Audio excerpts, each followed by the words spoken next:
that you can be working on, you know. Something that you have already learned, or you learned to do it better, you know. Even if you can't make progress in the big things, you can make progress on the small things. And if you do that consistently enough, the big things will take care of themselves. This is what I found. Our intellects and our energy are very limited. We can only really focus on a very small part of a huge field like Krishna consciousness or devotional service. So we can't expect to, you know, have the big realizations on a steady basis. That only happens every few years. So what we can do is that we can take a small area and polish that. And then another one, and then another one, and another one, until finally the whole thing comes clear. Can you give an example of like these small things that people can work on? Sanskrit pronunciation, looking up words in the dictionary, analyzing shlokas, memorizing shlokas, chanting your rounds nicely, cooking nicely, doing the music and the songs nicely. All these little things make such a difference in the long run, you would be amazed. And how does one monitor his own progress? What is the metric that they're monitoring? Well, look at things through the eyes of the scripture. How well you're able to do that will tell you how far you're advanced. If you're reading through the scriptures and you go, what?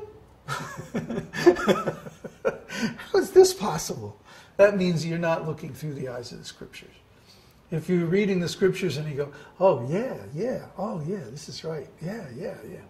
You're looking through the eyes of the scriptures. See? So I would say the more things that freak you out about the scriptures, the more things that you need to learn, or the more areas you need to advance in. When you can read through the scriptures and just go, yeah, oh yeah, right, oh cool, you know, then you know you're making advancement. But the really big realizations happen once every 5 years, 10 years, 30, 40 years. The really, really big ones. And, you know, those are the ones that you never forget for the rest of your life. And they're worth waiting for. But if they don't happen, something's wrong. If you go 10 years without a major realization, practicing Krishna consciousness, means something seriously wrong. You're making some offense, or there's some mistake in your procedure or your understanding. So these major realizations, these certain milestones along the path, can you give some examples of what they are like? Brahmeti Paramatmeti Bhagavan Ipti Shabhyate. They're Brahman realization, Paramatma realization, and Bhagavan realization. These are the three major categories.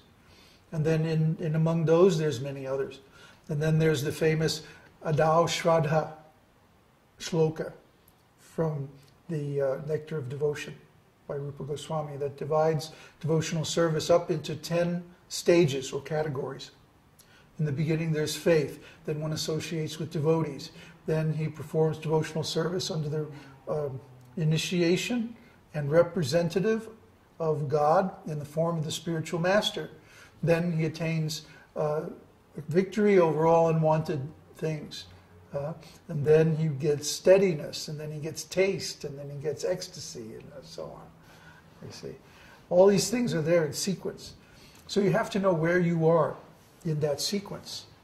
That verse is very important. Adao Shraddha Sadhu Sango. Look it up. Now, along this path, there's one big milestone, which is when we actually come face to face with Krishna. Yeah, that's what it's all about. And how did that come about for you? Well, for me, I already told that story, at least on the website, of how I was working in Florida, and basically I got laid off, which was great because then I could collect unemployment. So I was saying, well, what am I going to do? Am I going to sit here in Florida?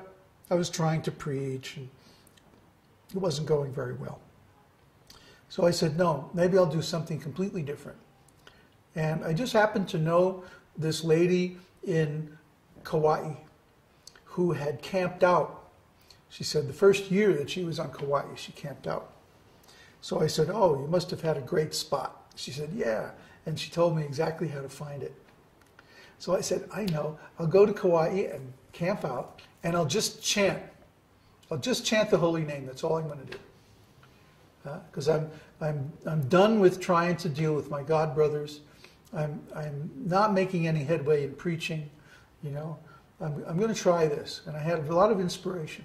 So I packed up all my stuff, shipped my vehicle and all my belongings out to Hawaii.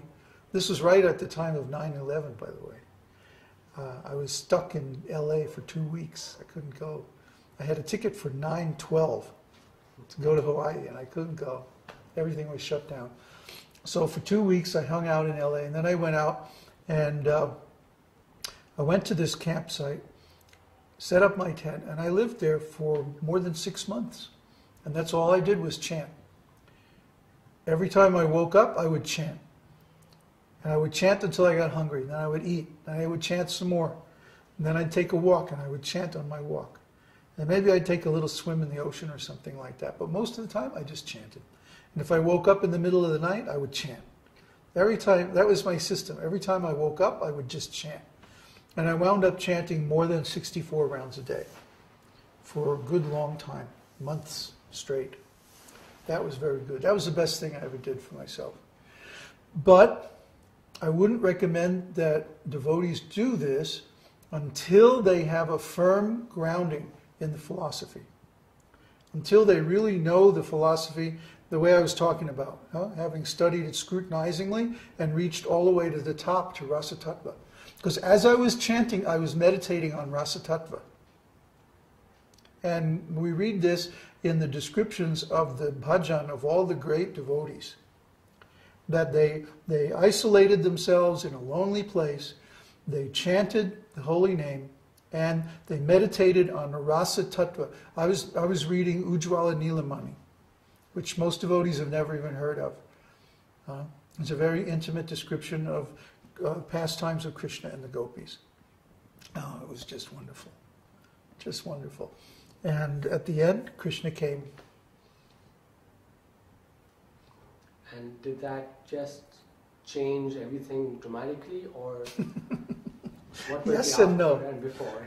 Yes and no. It changed everything dramatically, but it took me a while to realize how it had. It's like, you know, Krishna could come in right now and reveal himself to us and disappear. And then what proof do you have that it ever happened?